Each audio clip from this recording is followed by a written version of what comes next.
Halo teman-teman trader, di video kali ini kita bakalan bahas satu hal ini pasti sering banget teman-teman alamin atau teman-teman temuin perasaan seperti ini. Teman-teman pernah nggak ngerasa kalau teman-teman trading ini kok berakhirnya selalu salah ya? Kok kontra terus dengan tradingan kita?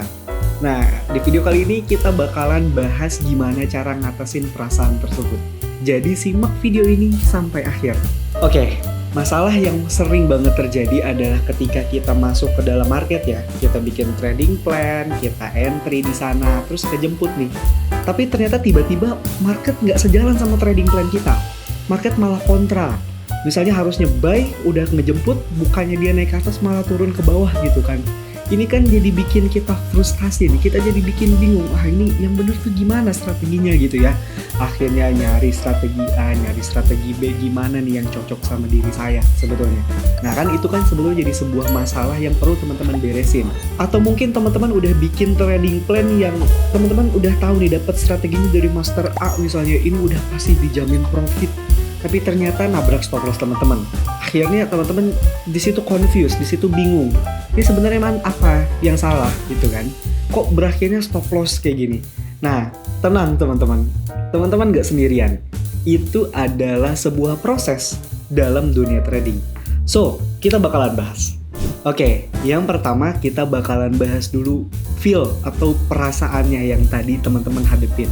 Perasaan bersalah, perasaan bingung, perasaan frustasi.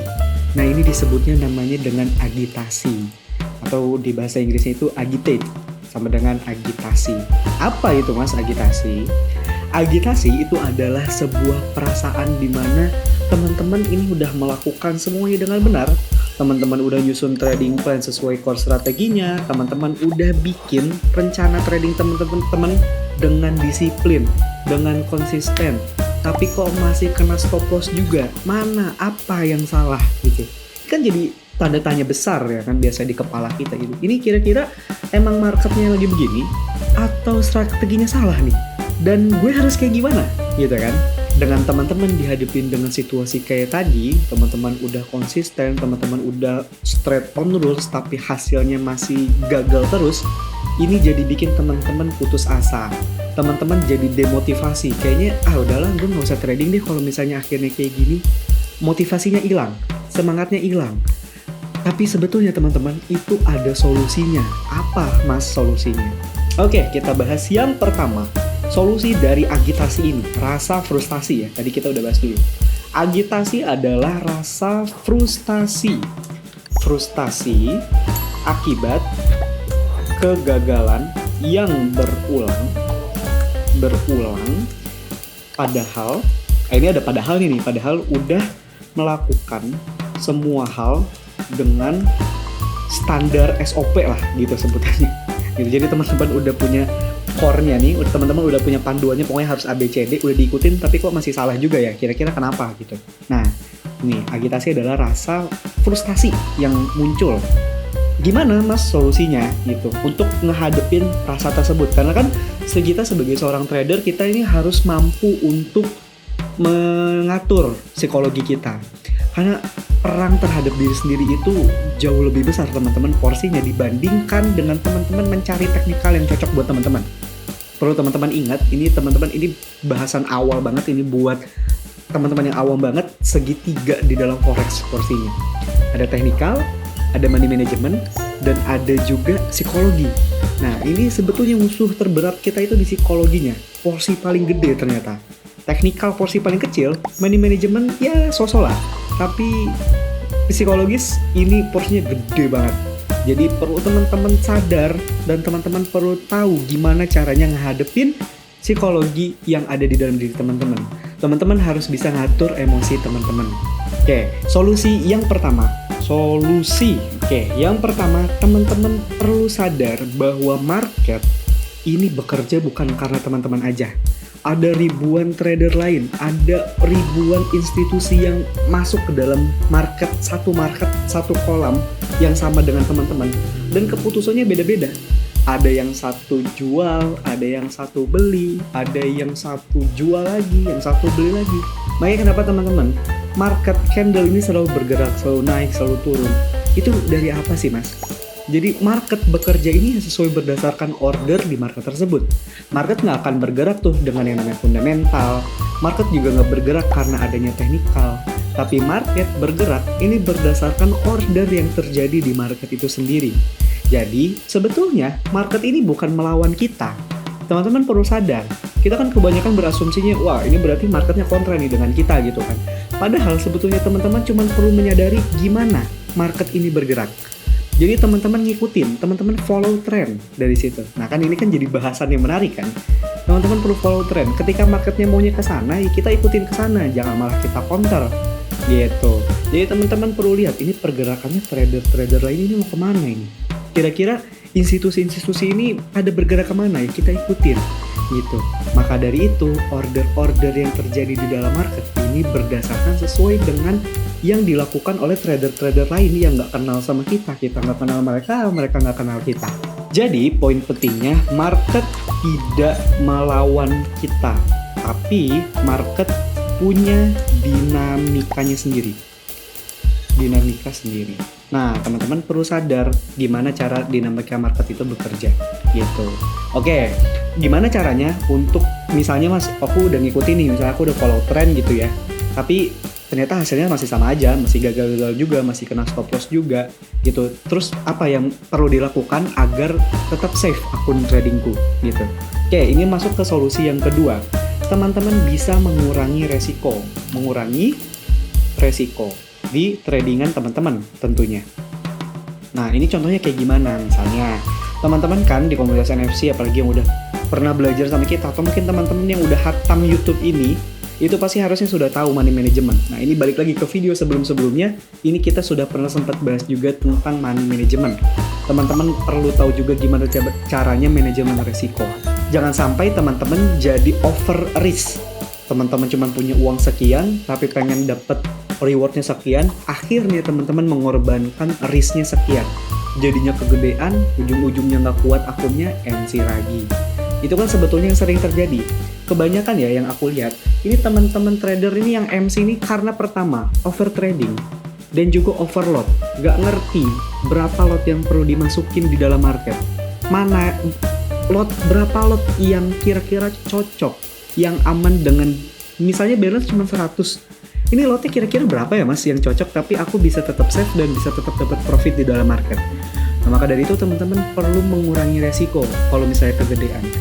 Nah, gimana maksudnya dari mengurangi resiko? Misalnya kayak gini teman-teman. Teman-teman masuk ke dalam market. Teman-teman let's say punya $100 deh gitu ya, nggak usah banyak-banyak. Teman-teman punya $100. Teman-teman punya trading plan misalnya di Euro USD. Teman-teman pengen transaksi di sana. Oke? Teman-teman bingung, kira-kira lotnya berapa ya? Gue pengen tetap dapat profit nih, tapi gue juga nggak tahu harus dapat berapa gitu. Kalau misalnya teman-teman nggak tahu, bikin satuan terkecil. Tapi sekarang ini udah banyak banget alat bantu yang bisa teman-teman manfaatin. Contohnya, kalau misalnya di komunitas NFC kita punya Duyan Andara Trading Assistant. Ini biasa digunakan untuk manajemen lot secara otomatis. Atau mungkin teman-teman juga bisa memakai kalkulator pips di dalam Google, itu banyak, bisa coba dicek. Gitu. Jadi kita dapetin tuh ukuran lot yang ideal untuk akun kita dengan besaran balance yang kita punya. Jadi akhirnya nggak overload, lotnya pun juga nggak kekecilan. Pas lah ibaratnya, kita nggak mau kekurangan, kita nggak mau kelebihan. Kita pengennya pas gitu.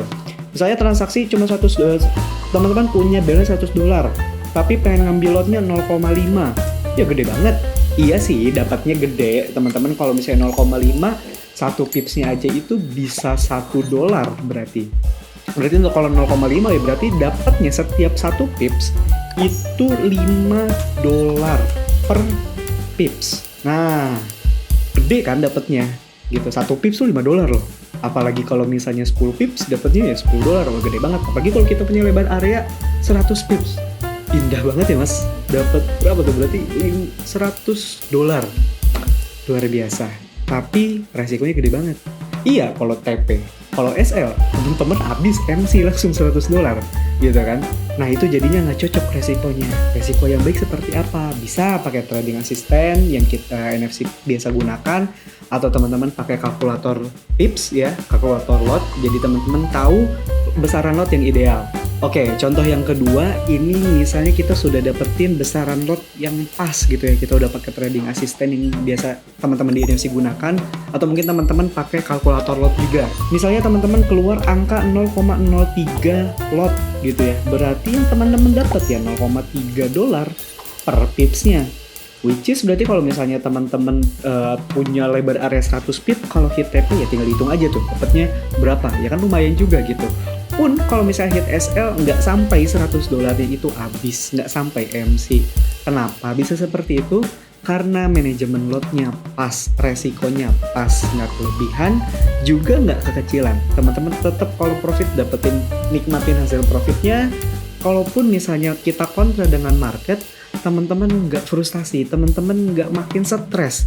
Udah masa stres trading plan-nya salah arah, ditambah lagi stres uangnya hilang nih sekian gitu kan. Apalagi kalau sampai MC, nanti yang akhir-akhirnya udahlah nggak mau trading lagi, nggak pernah withdraw, malah deposit aja terus. Nah itu kan akhirnya itu yang nggak kita mau ya. Oke, jadi ngerti ya yang mengurangi resiko. Kita panahin dulu biar enak. Nah, ini yang mengurangi resiko. Oke, yang selanjutnya, solusi yang bisa teman-teman lakukan adalah tes strategi. Nah, strategi. Nah, tes strategi. Ini kebanyakan orang malas. Ini kebanyakan orang nge-skip bagian ini. Karena mungkin kayaknya dirasa nggak penting. Karena kan kebanyakan orang berpikiran kayak gini ya. Ngapain tes strategi, kan udah dipakai sama Master A selama bertahun-tahun. Kan strategi ini udah dipakai dengan komunitas ini selama bertahun-tahun. Ngapain lagi gue harus capek-capek ngetes strategi ini? Iya sih, benar. Pikiran tersebut benar. Tapi emang rasa percaya diri yang Master A punya, kamu punya? Kan itu kan jadi pertanyaan. Misal, aku pakai strategi A. Aku share ke teman-teman. Teman-teman ngerti strateginya berjalannya seperti apa. Tapi ketika aku dihadapkan dengan kondisi market yang misalnya amburadul gitu ya, aku punya tingkat confidence, aku punya rasa yang teman-teman nggak punya gitu. Aku udah tahu, oke, ini udah memang terbiasa market terjadi seperti ini. Tapi teman-teman karena cuma menyerap ilmunya aja, tapi teman-teman tidak merasakan ini gimana nih behavior marketnya, itu teman-teman pasti akan tetap ngerasa kayak jadi confused lagi akhirnya. Kok dia biasa-biasa aja, kok gue kayak gini ya gitu. Nah itu dia, makanya teman-teman perlu bisa untuk ngetes strategi teman-teman, atau yang disebutnya forward test ataupun back test. Ini penting teman-teman. Gimana cara back test sama forward testnya nanti kita bahas lagi. Oke? Keuntungan dari teman-teman tes strategi ini, outputnya bisa aja jadi dua gitu. Teman-teman akhirnya tahu kesimpulannya bahwa strategi ini masih cocok di market saat ini, atau yang kedua, teman-teman juga mendapatkan atau teman-teman bisa mengambil kesimpulan bahwa strategi ini ternyata sudah tidak cocok di market saat ini. Nah, karena kan perlu teman-teman tahu ya, market ini punya behaviornya masing-masing. Pair A ya pair A behaviornya, pair B ya pair B behaviornya, nggak bisa disamakan gitu. Makanya kita sebagai seorang trader ini perlu punya kemampuan untuk mengidentifikasi behavior market. Behavior market itu dalam bahasa Indonesia itu tingkah laku atau kebiasaan yang dilakukan oleh market tersebut seperti apalah, intinya itulah gitu ya. Jadi teman-teman sebagai seorang trader ini perlu paham gimana caranya mengidentifikasi. Teman-teman udah tahu nih, oh ini kalau Euro USD pasti kayak gini nih, bakalan ada kayak gini nih. Nah itu jadi tahu tuh, tingkat confidence-nya jadi naik. Dengan teman-teman udah punya data backtest, teman-teman udah tes strategi teman-teman tingkat confidence-nya jadi naik. Jadi nggak frustasi lagi. Wah teman-teman udah tahu, oh ini gue udah pernah ngeliatin ini nih dulu sebelum-sebelumnya nih. Jadi oke, ini normal lah di market seperti ini. Jadi teman-teman jadi nggak kaget lagi gitu lah. Kalau misalnya ketemu problem A gitu ya, nggak apa-apa, tenang aja, ini dulu pas gue tes ini ada nih kayak gini, aman, nanti juga akan recovery dan lain-lain gitu. Akhirnya tetap confidence dan tetap konsisten. Tapi kalau misalnya teman-teman nggak punya datanya, teman-teman belum punya tes strategi teman-teman, ini jadi confused. Aduh, ini kayak gini harus gimana? Apa ganti lagi ya ke strategi lain? Ulang lagi dari awal. Yang sebelumnya belum kelar nih, belum selesai nih, belum 100% memahamin, pindah ke strategi A. Pindah lagi ke strategi B. terus gitu aja tradingnya nggak kelar-kelar. Makanya sebelum teman-teman memutuskan strategi tersebut masih worth it digunakan atau tidak, backtest strategi tersebut. So, teman-teman, kita tadi udah bahas nih solusi-solusi apa aja yang bisa kita terapkan, bisa kita pertimbangkan untuk mengatasi rasa-rasa frustasi, rasa-rasa bersalah dalam trading. Ini khususnya mungkin teman-teman yang pemula gitu ya, yang sering banget masih ngadepin masalah-masalah tersebut, coba deh diikutin solusi-solusinya tadi. Oke, jadi ini perlu teman-teman ingat, sebagai seorang trader ini bukan perkara selalu benar, tapi teman-teman perlu menjadi seorang trader yang mampu untuk beradaptasi di kondisi market gimana pun kondisinya. Mau digonjang-ganjing atas bawah, mau digonjang-ganjing kanan kiri, teman-teman gak goyah. Teman-teman tahu gimana caranya teman-teman survive di dalam market.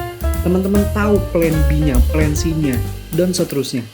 Jadi teman-teman akan tetap sebagai seorang trader mau gimana pun kondisi marketnya. Bukan yang jadi trader musiman gitu. Wah, ini lagi musim naik nih, gue jadi buyer nih. Terus di musim sell, gue jadi seller nih gitu. Downtrend, uptrend gitu. Ngikutin terus aja.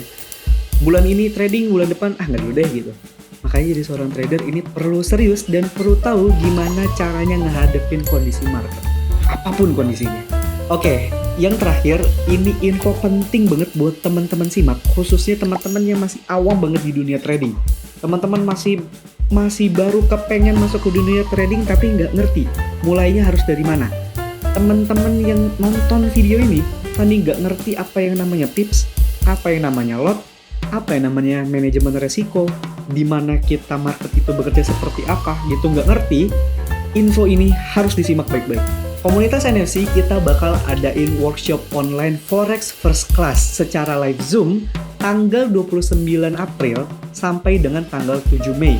Nah, di 7 hari itu teman-teman bakal didampingi lah pendalaman materi hal-hal dasar Forex. Jadi makanya kelas ini, workshop ini cocok banget buat teman-teman yang masih awam banget, yang masih baru terjun banget nih ke dalam dunia trading dan nggak ngerti memulai dari mana. So, buat teman-teman yang penasaran sama detail kelasnya kita bakal belajar apa aja nih mas? Ada nggak kurikulumnya yang bisa di-share dan kita tahu kita nanti bakal belajar apa dan apa aja yang bakal teman-teman dapetin? Teman-teman tinggal turun aja ke kolom deskripsi di bawah, itu ada link www.nfc.co.id/EC. Diklik linknya, teman-teman tinggal tanya ke tim konsultan yang ada di sana. Mas, Mbak, aku pengen dapetin info lebih lengkap mengenai tentang workshopnya. Nanti tim bakalan bantu teman-teman untuk jawab pertanyaan tersebut. So, gitu teman-teman informasi menariknya. So, jadi teman-teman bisa manfaatin kesempatan yang jarang banget kejadian. Ini baru tahun ini nih kita baru ngadain lagi live-nya. Gitu ya. Oke, jadi tadi kita udah bahas pembahasan kita. Teman-teman boleh share nih pengalaman teman-teman, khususnya mungkin yang masih ngalamin pengalaman kayak tadi gitu ya. Bisa share pengalamannya di kolom komentar di bawah dan pastiin untuk like video ini dan share video ini ke teman-teman yang mungkin membutuhkan. Dan pastiin juga untuk subscribe NFC Forex TV. Sampai ketemu di video berikutnya. Dadah!